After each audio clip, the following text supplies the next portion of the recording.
And then the next one is this.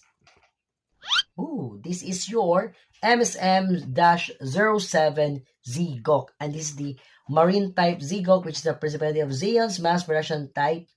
And yeah, I'm right. It's the, as we know that ZGOK is really a marine type, but the first ZGOK that I saw is the Char's ZGOK version, which is the red one. And I have that on, yeah, here on the floor, which is on the packs right here that I still need to put that on my shelves.